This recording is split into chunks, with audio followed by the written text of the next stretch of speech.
Dr. Frank here, founder of Addiction Mindset Recovery Coaching Programs. And in today's brief video, I want to talk about how you can overcome any nicotine craving that you experience. And this can apply to someone who smokes cigarettes, someone who chews tobacco, someone who vapes, and you could even apply these techniques to other substances such as alcohol or pills or stimulants, whatever the issue may be. Here at Addiction Mindset Recovery Coaching, we help people quit nicotine, THC, energy drinks, and a whole host of other addictions. I try and put out a video every single day to motivate you to get sober and stay sober from these substances. So be sure to subscribe and turn on your notifications so you can be notified when I put out a new video. Now, let's talk a little bit about cravings, which are just such a horrible feeling, such a horrible term. Let's discuss nicotine cravings specifically. So, a craving is an intense emotional feeling that you get deep somewhere in the core of your body, and it takes over your brain mentally, and then it takes over your actions physically. If you've ever smoked cigarettes or vaped or been addicted to nicotine, you know exactly that feeling that I'm talking about. It's that just intense emotional feeling. Now, it's important to realize that cravings are often associated with a reward. So you have a craving for this drug, this substance. Let's take nicotine, for example. And in your brain, that addicted part of the brain, it affiliates it with a reward. And for most people, that reward is going to be that high, that head rush, that domer. Even for those of you guys who don't get a high anymore, your brain still affiliates that drug, that substance, with that reward. So a craving is an intense emotional experience that our brain affiliates with a reward. Now, what else is a craving? A craving is an obsession. And as you guessed it, this is going to relate back to the name of our company, Addiction Mindset, and our tagline, Become Obsessed. A craving is an obsession. So if you've experienced nicotine addiction before, you know come hell or high water, even if you're in a situation where you cannot have nicotine, you are going to find a way to consume nicotine.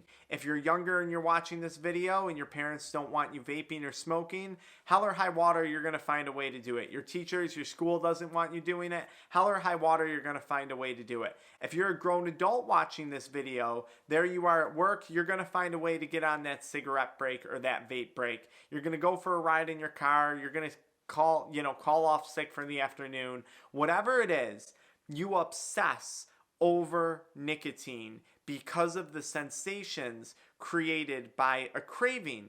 And cravings are fascinating things when it comes to substance use addiction.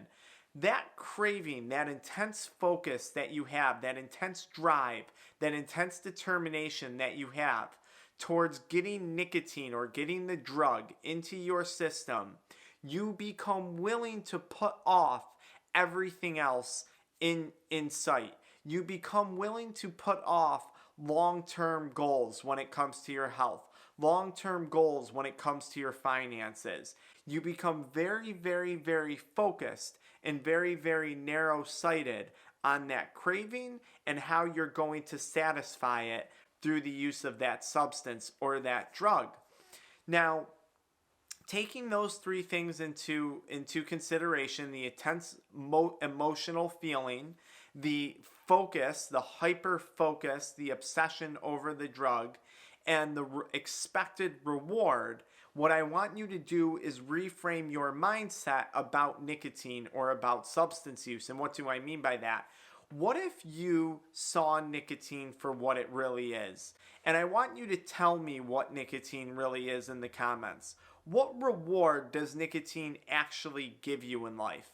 Because you wouldn't be watching this video if you didn't want to quit. So what reward, what benefit is nicotine actually giving you? Because as far as I'm concerned, in my experience, it was destroying my health. It made me feel tired and groggy all the time. It made my hands sweaty and clammy all the time. It destroyed my mental health. It gave me anxiety. It made me live in a life of fear, of wondering when something's going to go wrong with my health. What's the next thing that's going to happen? Oh my gosh, it's my breathing. Oh my gosh, it's my throat. constantly living in fear.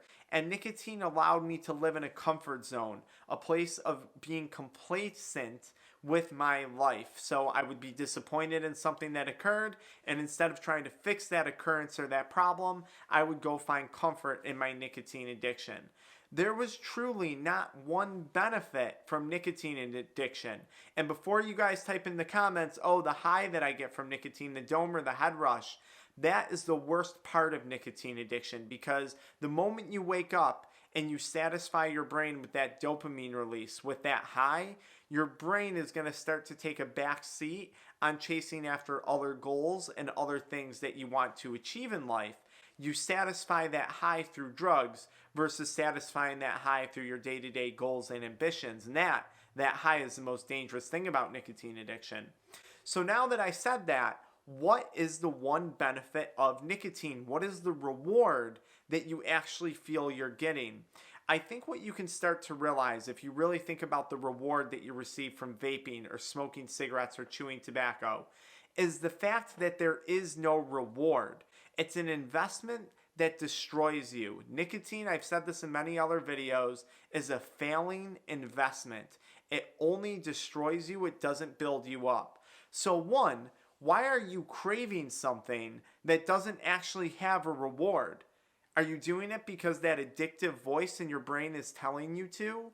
Why would you crave something that doesn't have a reward? Secondly, why would you crave something that you no longer want to do, right? We crave things that make us feel good. We crave things in life that build us up.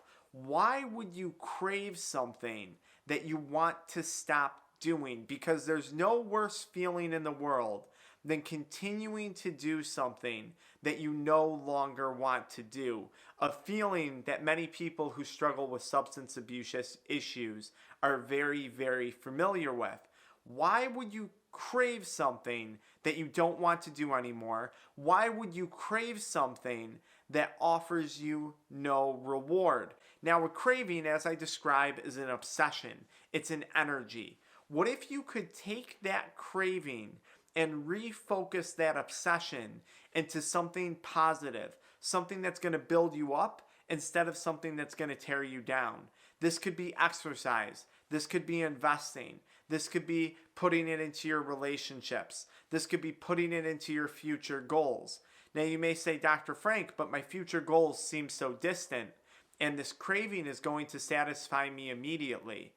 Here's my question to you. Where could you refocus that energy, that craving? I'm not even going to call it a craving. Nicotine cravings aren't cravings. They're just the type of energy. And how you focus that energy, how you use that energy is up to you. So what if you took that energy and focused it onto a more short-term goal that's going to eventually lead to that more long-term goal? What if right now I'm using that energy to make a YouTube video for you guys? What if this channel was just born off of one big craving? It was. Disclaimer, it was. So do you understand what I'm saying? One, why are you craving something that you don't actually want? Two, why are you putting all of your time into energy into something that's only going to destroy you versus build you up in life? Three, what if you took that obsession? What if you became obsessed with something that was going to give you a positive return in life? So what do you do going forward from here? You don't view it as a craving anymore. You view it as an energy. And you have a choice what you're going to do with that energy. A nicotine craving is nothing more than a mindset and an energy that's flowing throughout your body. How are you going to redirect that energy to build yourself up instead of tear yourself down? I want you guys to let me know in the comments how you're going to do that. Two other simple tricks that I can give you when it comes to overcoming cravings. Trick number one, change your environment. If you're in an environment that's triggering you or that's setting you off, change the environment. If you're inside in your house, Walk outside. I don't care how hot or how cold it is outside. If you're in an environment around other people that are triggering you or triggering a craving, get away from those people. Redirect your physical energy into something else. Go for a walk, go for a run, start to meditate, start to read.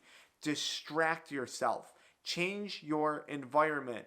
Tip number 2, quite literally, change your posture, change your appearance. Go in the mirror and start to build yourself up next time you have a craving. Don't yell at yourself, don't beat yourself up, don't put yourself down. Simply start to reinforce some positive thoughts through your mind and start to review all the goals that you had set for yourself, like I talk about in my other videos, where I talk about some of the first steps, some of the first things you should do before quitting nicotine. Redirect that energy, refocus your appearance, and start to build some confidence in yourself. Tip number 3, don't negotiate cravings. The more attention you give that craving, the more attention you give that negative nicotine craving, the more attention you give it, the more energy it's going to have. And if you try and argue and dispute and fight with the craving, you're probably going to lose, because it's like throwing gasoline on the fire. So when you get a craving, redirect it. Take that energy and refocus it into something more positive. But don't try and negotiate your nicotine cravings. Don't try and argue with your nicotine cravings, because that's usually a recipe for failure. Instead, refocus that energy. Refocus your appearance. Refocus your mindset. And I think you're going to have a significant amount more success when it comes to cravings. Change your mindset, change the way you view cravings, and change the way you feel about addiction. Or rather, change your addictions. I hope you guys follow me into the next video, where I talk about a simple trick to overcome, and this really is just a simple trick, to overcome any nicotine craving. It's like a mind exercise. It's a great technique. I'll see you guys in the next video.